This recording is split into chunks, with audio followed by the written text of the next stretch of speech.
দেখো এখানে কিছু নোটেশন আমরা ইউজ করব, সেই নোটেশন গুলো কি কি নোটেশন বলছি সেটা একটু এখানে নোট ডাউন করে নিচ্ছি। ঠিক আছে, এখানে দেখো আমরা এই চ্যাপ্টারতে বা এই পার্সিয়াল ডিফারেনশিয়াল ইকুয়েশনেতে আমরা মেনলি দেখো কি ধরনের নোটেশন ইউজ করব। তার মধ্যে প্রথমেই হচ্ছে তোমার স্মল পি। ঠিক আছে, যেটা আমরা জানি স্মল পিটা কার সাথে সমান হয়, del Z by del x এর সাথে সমান হয়। স্মল কিউটা সমান হয় কার সাথে, না q is equal to del Z by del y. ঠিক আছে, স্মল আরটা কার সাথে সমান হয়, স্মল আরটা হয়, এগুলো কিন্তু ইউজুয়াল নোটেশন। ঠিক আছে, এগুলো কিন্তু অন্য কিছু ধরলে হবে না, যেমন লিখছি এরকমই ধরতে হবে তোমাকে। অর্থাৎ যেখানে যেখানে দেখবে এখানে অঙ্ক করার সময় del two Z by del x s করে আসবে, সেটাকে কিন্তু স্মল আর দিয়ে ডিনোট করবে। Small s is equal to, ঠিক আছে, small s is equal to del two Z by del x del y. P q r s হলো, আর কি আছে বলো, small t is equal to কত হয়, del two Z by del y square. তাহলে তোমরা এখানে লিখে নাও, নোটেশনে আন্ডারেতে লিখবে when we consider the case of two independent variable। লেখো নোটেশনে আন্ডারেতে লিখে নাও when we consider the case of two independent variables, when we consider the case of two independent variables, we usually assume them, we usually assume them, we usually assume them to be x and y, we usually assume them to be x and y। এখানে মানেটা কি বলতে চাইছে বলে দিচ্ছি, আগে লিখে নাও। we usually assume them to be x and y and assume z to be dependent variable, and assume z to be dependent variable। ঠিক আছে, তার মানে দেখো এখানে যে কথাটা লিখলে সেই কথাটার মানেটা কি বলতে চাইছে, না যখন আমরা when we consider the case of two independent variables, অর্থাৎ যখন আমরা সেই কেসটা কনসিডার করব যেখানে দুটো ইন্ডিপেন্ডেন্ট ভেরিয়েবল থাকবে। ঠিক আছে, আমরা সেই কেসটা কনসিডার করব যখন সেখানে দুটো ইন্ডিপেন্ডেন্ট ভেরিয়েবল থাকবে, তখন আমরা উই ইউজুয়ালি মানে আমরা সাধারণভাবে তখন অ্যাসিউম করে নেব এক্স আর ওয়াইটা হচ্ছে ইন্ডিপেন্ডেন্ট ভেরিয়েবল। যখন দুটো ইন্ডিপেন্ডেন্ট ভেরিয়েবলের কথা আসবে বা এমন কেস যেখানে দুটো ইন্ডিপেন্ডেন্ট ভেরিয়েবল থাকবে যেখানে, সেখানে আমরা ইউজুয়ালি এক্স আর ওয়াইটাকে ইন্ডিপেন্ডেন্ট ভেরিয়েবল হিসাবে ধরে নেব এবং জেডটাকে অ্যাসিউম করে নেব অ্যাজ ডিপেন্ডেন্ট ভেরিয়েবল হিসাবে। এবার লেখো ফুল স্টপ দিয়ে লিখবে we use the following notation, we use the following notation through out the, we use the total partial differential equation জুড়ে কিন্তু এই সিম্বলগুলোই তোরা পাবি দেখবি। ঠিক আছে, সেটা শুধু এই চ্যাপ্টার বলে নয়, এরপরে যে কটা চ্যাপ্টার পিডিতে পড়বি সব জায়গায় কিন্তু এই সিম্বলগুলোই দেখতে পাবি। We use the following notation through out the study of PD, we use the following notation throughout the study of PD, throughout the study of PD। অর্থাৎ আমরা পিডিটাকে যখন স্টাডি করব, টোটাল পিডিটাকে যখন স্টাডি করব তখন আমরা এই ফলোইং নোটেশন গুলো ইউজ করব। দিয়ে তলায় লিখে নাও P is equal to del Z by del X, comma দিয়ে লিখে নাও Q is equal to del Z by del Y, Q is equal to del Z by del Y, R is equal to del two Z by del X square. T S is equal to লিখবে del two Z by del x del Y, আর T is equal to লিখো del two Z by del y square. এবার এখন প্রশ্ন আসছে, যদি মনে কর এমন কোন কেস এলো যেখানে বলেছিলাম, দেখ ডেফিনেশনে বলেছিলাম two or more independent variables থাকবে, কিন্তু মনে কর যদি এমন কোন কেস আসে যেখানে এনটা ইন্ডিপেন্ডেন্ট ভেরিয়েবল রয়েছে।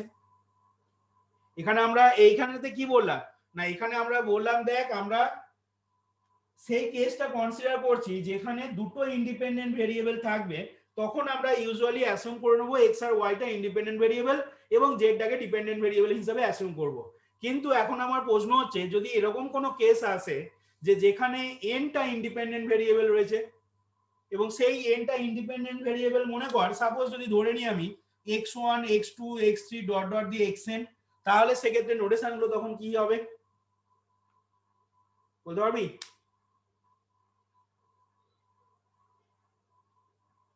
In case of n independent variable x1 x2 x3 dot dot দিয়ে xn, তাহলে সেক্ষেত্রে কি হবে? এবং জেডটাকে যদি মনে করে এই ইন্ডিপেন্ডেন্ট ভেরিয়েবল গুলো ফাংশন ধরা হয়, তখন কি লিখতে পারবো? বলতে পারবি না কেউ? লেখ, তলায় লিখে রাখ, এটাও লিখে রাখ। In case of n independent variable, in case of n independent variable, কমা দিয়ে লিখবে we take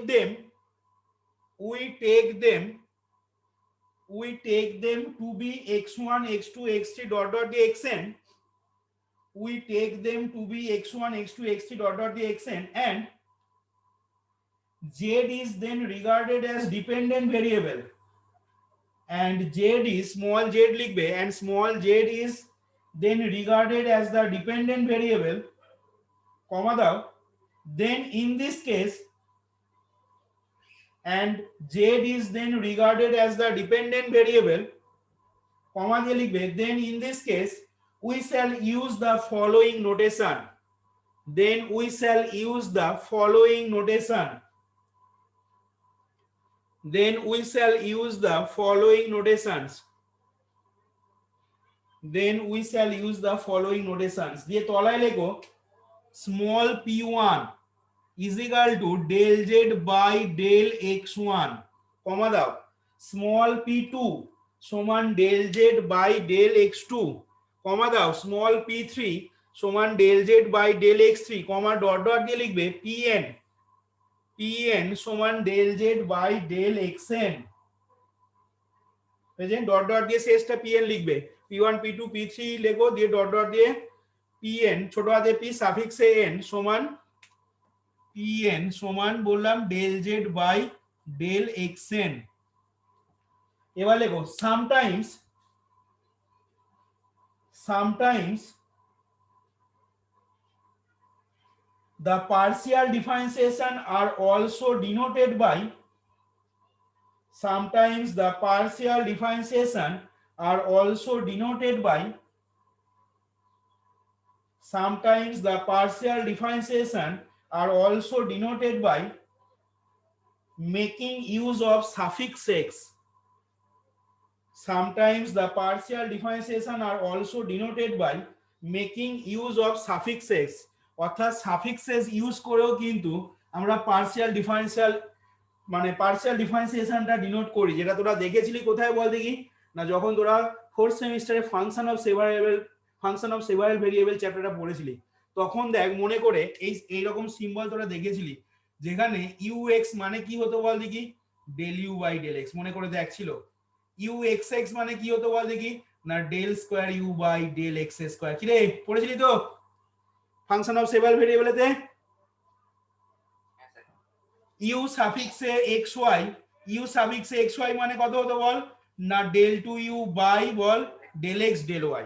তাহলে এখানে লিখে নাও, এরকম লিখে নাও, sometimes the partial differentiation are also denoted by making use of suffixes, দিয়ে লেখো ফুল স্টপ দিয়ে লিখবে উই রাইট ইউ এক্স সমান del you by del X, comma দাও, উই রাইট ইউ এক্স সমান del you by del X, comma দিয়ে লেখো U Y is equal to del you by del Y, U সাফিক্সে Y সমান del you by del Y, comma দিয়ে লিখবে U X X is equal to del square U by del X square, comma দেবে